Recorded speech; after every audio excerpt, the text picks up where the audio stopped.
Hoje nós vamos estar falando sobre o tema uma lição em meio à Páscoa. Uma lição em meio à Páscoa que Jesus nos ensinou.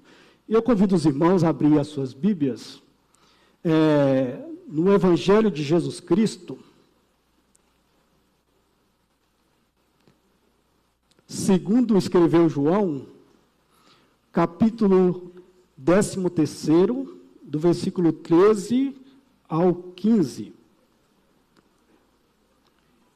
Evangelho de Jesus Cristo, segundo escreveu João, capítulo 13, do versículo 13 ao versículo 15.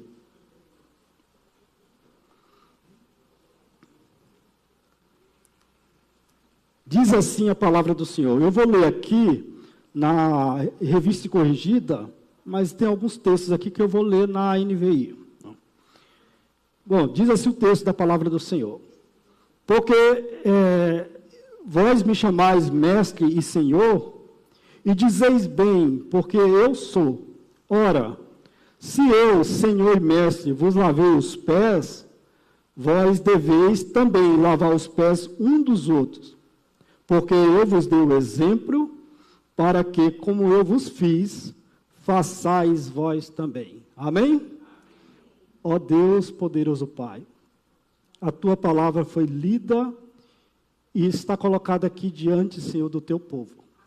Fala, Senhor, através da Tua palavra aos nossos corações. Ó Senhor, que os nossos corações estejam preparados. Que em nossos corações, Senhor, possa estar preparado para receber a Tua palavra. Que em cada coração, Senhor, a Tua palavra possa encontrar guarida e possa permanecer, Senhor, mudar, transformar e direcionar na vida diária. Obrigado por tudo, em nome de Jesus. Amém. Meus queridos irmãos,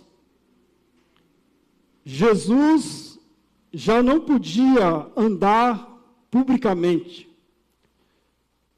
Jesus estava sendo procurado pelas autoridades civis e religiosas. Então Jesus, ele adota uma tática muito simples, porém eficiente. De dia ele sai da cidade de Jerusalém, fica pelas aldeias da região, e à noite ele volta para Jerusalém.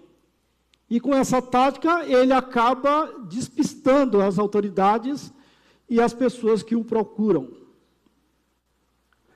Mas quando chega no dia da Páscoa, Jesus, ele chama dois dos seus discípulos mais chegados, Pedro e João, e diz: ide e preparai a Páscoa. E aqueles discípulos responderam: Senhor, aonde quer que preparemos a Páscoa? E Jesus disse: ide até a cidade.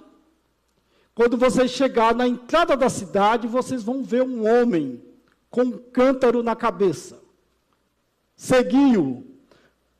Na casa que ele entrar, chegai-vos e perguntai ao proprietário da casa. Dizei ao proprietário da casa: o nosso mestre mandou perguntar: cadê aquele aposento aonde eu irei comer a Páscoa com os meus discípulos? E logo ele vai lhes mostrar um aposento, um cenáculo na parte superior da casa, e ali vocês prepararão a Páscoa. E como Jesus narrou, assim aconteceu. Eles foram e chegaram até a esse cenáculo, prepararam a Páscoa, e quando foi chegando próximo do horário, Jesus, com os 10, se encaminhou para lá. Mas, logo que Jesus chegou com os discípulos, Pedro e João se deram conta de um detalhe importantíssimo que eles haviam esquecido na preparação da Páscoa. Eles haviam esquecido de contratar um escravo para que lavasse os pés de todos. E eu explico para vocês essa prática. Na Palestina, as estradas eram de terras, e as pessoas usavam sandálias de couro, chamado de alparcas. Então, quando as pessoas saíam na rua e retornavam para casa, voltavam com os pés empoeirados. E tinham que lavar os pés, principalmente na hora das refeições, porque naquele tempo eles não comiam sentados, ereto como nós. Eles comiam reclinado, com os pés, uns virados com os pés para o outro. Então, era necessário lavar os pés. Os judeus transformaram essa prática em um ato de purificação. Se vocês lerem o capítulo 2 do Evangelho de João, você vai encontrar lá que Jesus foi numa festa de casamento e lá faltou vinho. E quando Jesus vai olhar as talhas, aonde eram colocadas água, elas estavam vazias. Por que aquelas talhas estavam vazias? Porque os convidados do casamento já haviam usado a água que estava nas talhas. Então Jesus mandou encher aquelas talhas e fez um milagre transformando a água em vinho. Nas casas mais abastadas, havia sempre um escravo de prontidão para lavar os pés do seu senhor quando voltasse da rua, ou lavar os pés de algum hóspede que estava para chegar na casa, ou que chegava inesperadamente. Então aquele escravo estava sempre de prontidão para fazer este serviço. Mas aqui, João e Pedro haviam esquecido desse detalhe. Como eles tinham esquecido desse detalhe, comunicou os outros 10. E eu posso imaginar, irmãos, aqueles 12 homens discutindo entre si sobre essa questão. Vamos conjecturar um pouco aqui. Eu posso imaginar Pedro falando da seguinte forma: eu não vou lavar o pé de ninguém porque eu sou um líder. E líder não lava o pé de ninguém. A concepção de liderança de Pedro pode ser uma concepção de liderança muito parecida com alguns líderes dos nossos dias, não é verdade? João diz: eu não vou lavar o pé de ninguém porque eu sou o discípulo amado, eu tenho que estar perto de Jesus, porque eu sou o discípulo amado. Tiago: eu não vou lavar o pé de ninguém porque eu sou o mais velho dos apóstolos. Então, o mais velho tem que ser respeitado, eu não vou lavar o pé de ninguém. Judas: eu não vou lavar o pé de ninguém porque o meu negócio é dinheiro. Meu departamento mexe com dinheiro. Meu departamento não mexe com lavação de pé. Nem vem para mim porque o meu departamento não é esse. Enquanto aqueles homens estavam ali discutindo sobre a questão de lavar os pés, Jesus se levanta, tira a túnica, coloca o avental, coloca a toalha no ombro, pega a bacia, enche a bacia de água e começa a mandar aqueles homens ficarem em uma fila e começa a lavar os pés dos discípulos. É interessante que os discípulos já são impactados pela ação de Jesus Cristo aqui. Mas Pedro retruca: tu vai lavar os pés a mim? De maneira nenhuma. Eu que deveria estar lavando teus pés. Nunca me lavará os pés. Jesus disse: se eu não lavar os teus pés, não terá parte comigo. E ele falou: não, Senhor, não só os pés, mas a cabeça, os braços, me lava o corpo inteiro. Jesus falou: aquele que está limpo não necessita de ser lavado, a não ser os pés. E Jesus já não estava falando daquele ato ali. Vós estáis limpos pela minha palavra, pela palavra que vos tenho dito. Mas nem todos, né? Já falando de Judas, porque Jesus sabia que Judas ia traí-lo. E aí, depois que Jesus lava os pés dos apóstolos ali, de todos eles, Jesus fala exatamente essas palavras que estão escritas aqui, aonde eu li inicialmente. Vós me chamais mestre e Senhor, e dizeis bem, porque eu sou. Ora, se eu, Senhor e mestre, vos lavei os pés, vós deveis também lavar os pés um dos outros. Porque eu vos dei o exemplo, para que, como eu vos fiz, façais também. Eu acredito que essa é a maior lição da Páscoa. Essa é a maior lição que Jesus ensinou na Páscoa. Lavar os pés uns dos outros. E o que significa isso? Então, meus queridos, eu vou citar quatro ações da vida cristã que se encaixa em lavar os pés uns dos outros. E eu espero que, ao ouvi-las, a gente venha pôr em prática na nossa vida cristã. Em primeiro lugar, lavar os pés uns dos outros significa servir uns aos outros. Em Gálatas capítulo 5, versículo 13, Paulo vai dizer o seguinte: irmãos, vocês foram chamados para a liberdade, mas não use a liberdade para dar ocasião à vontade da carne. Pelo contrário, sirva uns aos outros mediante o amor. Meus irmãos, quando eu me coloco na posição de servo em relação ao meu irmão,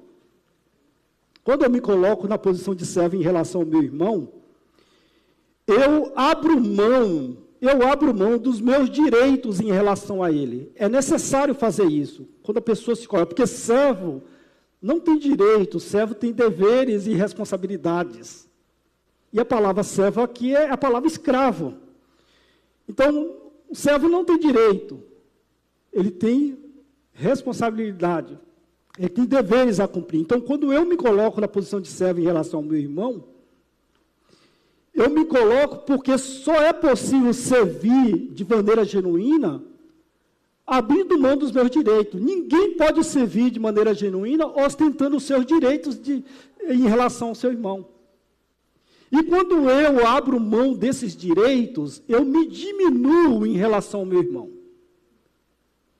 E aí entra aquilo que Paulo falou a nós em Filipenses 2, versículo 3, quando ele diz assim: nada façam por ambição egoísta ou por vaidade, mas humildemente considere os outros superiores a si mesmo. Amém? Superiores a si mesmo. É interessante que o princípio de servir é um dos princípios mais importantes da vida cristã. Por quê? Porque o maior no reino dos céus é aquele que serve. É aquele que serve. É interessante que em Marcos capítulo 9, versículo 33 a 35, Jesus chega para os seus discípulos e diz: o que é que vocês estavam discutindo no caminho? Jesus sabia o que eles estavam fazendo. O que é que vocês estavam discutindo no caminho? E eles baixaram a cabeça. Eles estavam discutindo no caminho quem deles era maior no reino dos céus. Quem deles era maior no reino dos céus? E isso não aconteceu só uma vez, aconteceu diversas vezes, e Jesus ensinou 3 coisas para os seus discípulos sobre esta questão.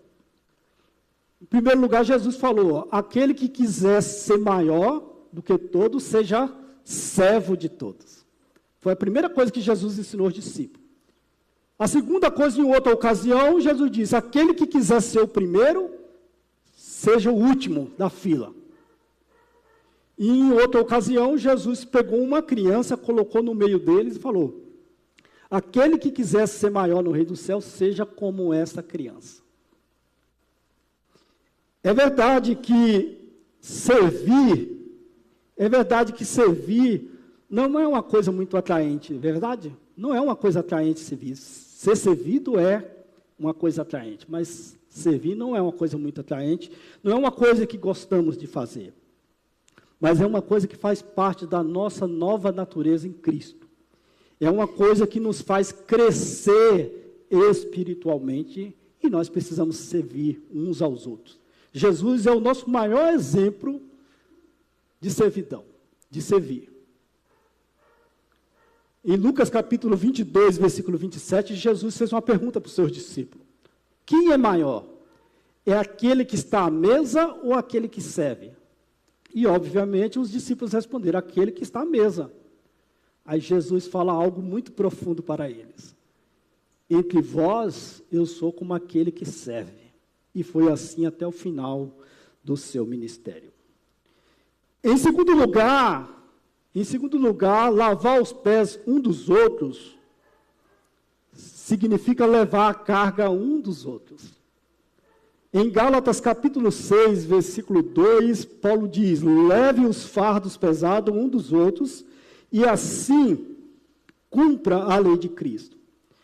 Meus queridos irmãos, há muita gente dentro das igrejas, e eu não falo só simplesmente dessa, há muita gente dentro das igrejas levando fardos muito pesados, fardos difíceis de ser suportados. Pessoas que às vezes estão procurando pessoas para ajudá-los e não estão encontrando. Às vezes nós somos, irmãos, muito parecidos com o sacerdote e o levita da parábola do bom samaritano. Aqueles dois que viram aquele homem caído no meio da estrada, ferido, machucado, e passou de longe sem nenhuma sensibilidade em relação à necessidade daquele homem. Mas precisamos ser muito mais parecidos com aquele samaritano, que quando viu aquele homem caído na estrada, a Bíblia vai dizer que ele se moveu de íntima compaixão. Pegou aquele homem, cuidou daquele homem com seus próprios recursos, a custo dos seus próprios recursos, sem querer nada em troca, sem querer paga alguma, sem buscar interesse próprio. E é exatamente o que o Paulo diz aqui. Paulo diz assim, ó, leve a carga um dos outros e cumprireis a lei de Cristo. E qual é essa lei? Essa lei é a lei do amor, meus queridos irmãos. E nós só cumprimos a lei do amor quando nós temos a percepção de que nós precisamos ajudar os nossos irmãos. Então, Paulo nos orienta aqui a ser solidários, compassivos, ajudando uns aos outros nas suas dificuldades.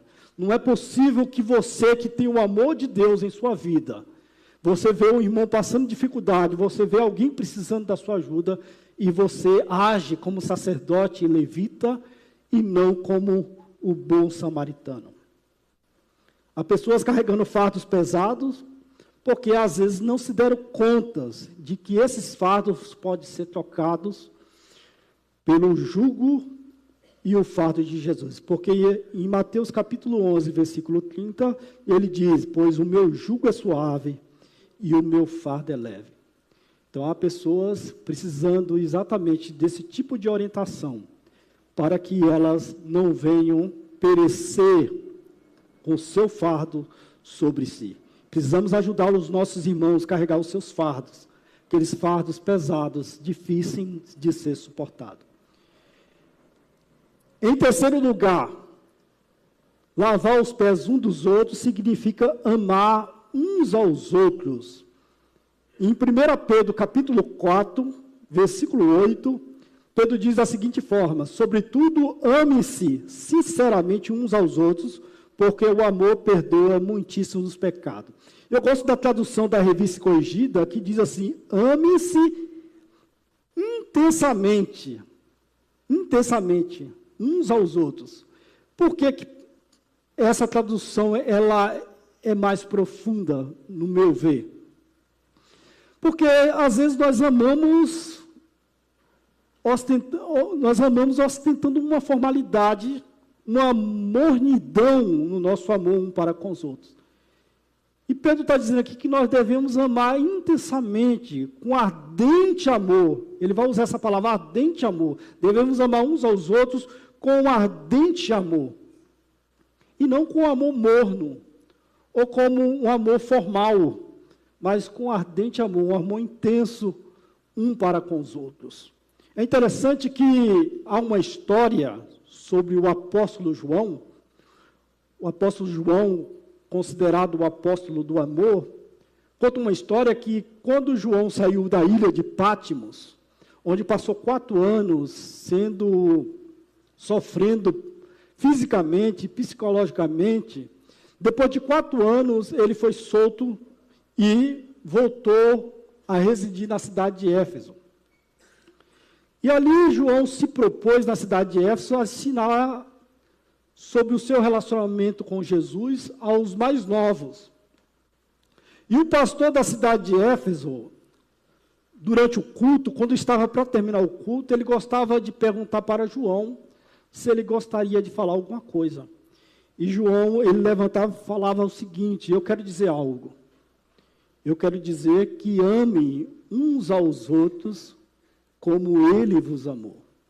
E esse é o tema, tanto de suas cartas, como do seu evangelho. Ame uns aos outros. O amor na Bíblia não é um sentimento, meus irmãos. O amor é uma pessoa. O amor é Jesus Cristo. Em 1 João capítulo 4, versículo 8, diz que Deus é amor. Deus não tem amor, Deus é amor. Ele é a essência do amor que foi mostrado através de Cristo. João 3,16 é a maior declaração de amor existente em linguagem humana. E esse amor foi demonstrado por Deus na cruz do Calvário.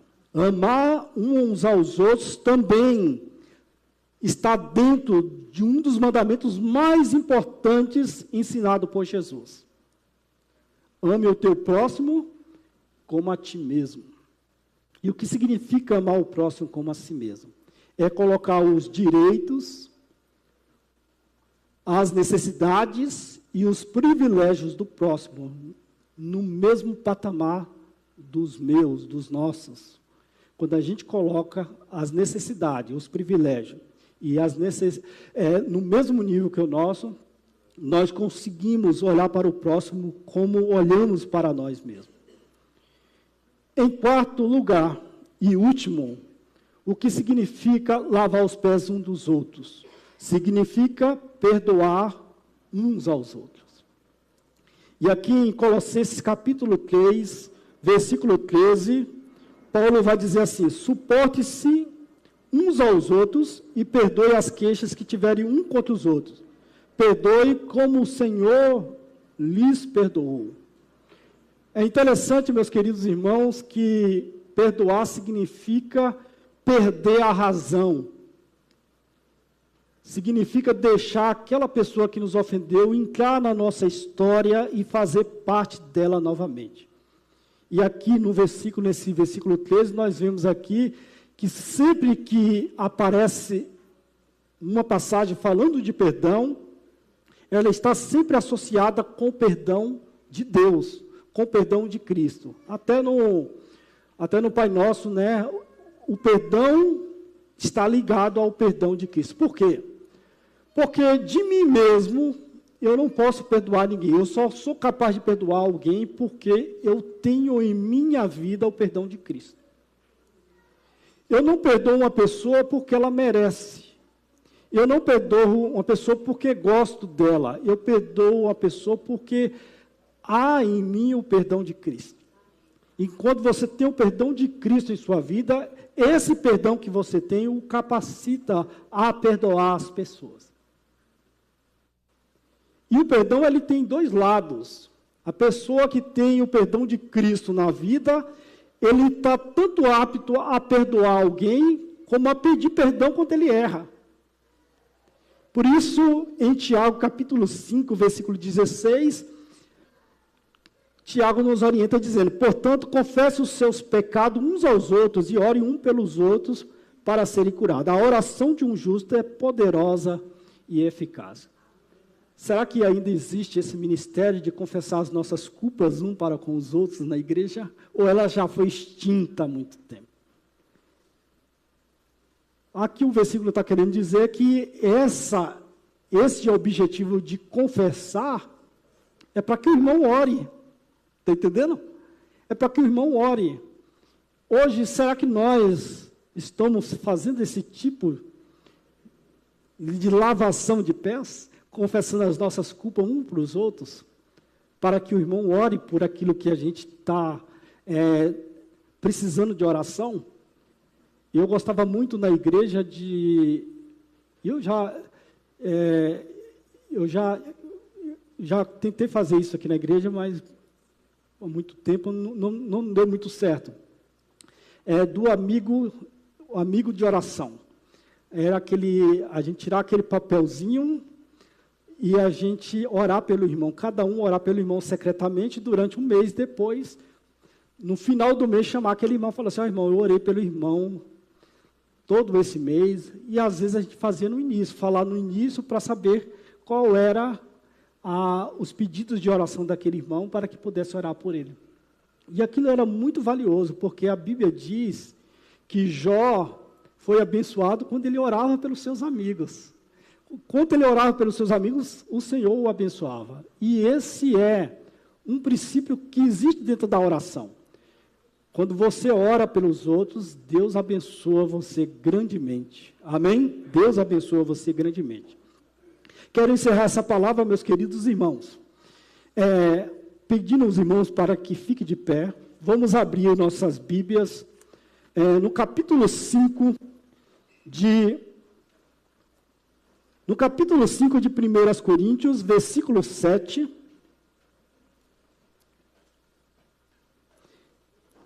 Se possível, na corrigida, tem aí na corrigida? Obrigado. 1 Coríntios 5, 7.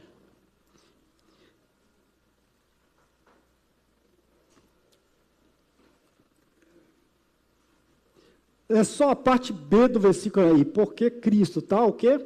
Mas eu quero terminar fazendo algumas perguntas aqui. Por que é possível servir uns aos outros? Por que é possível levar a carga um dos outros? Por que é possível amar uns aos outros? E por que é possível, irmão, perdoar uns aos outros? A resposta está nesse versículo, a parte B. Porque Cristo, a nossa Páscoa, foi sacrificado por nós. Vamos falar todos juntos? Porque Cristo, nossa Páscoa, foi sacrificado por nós. Que Deus nos abençoe.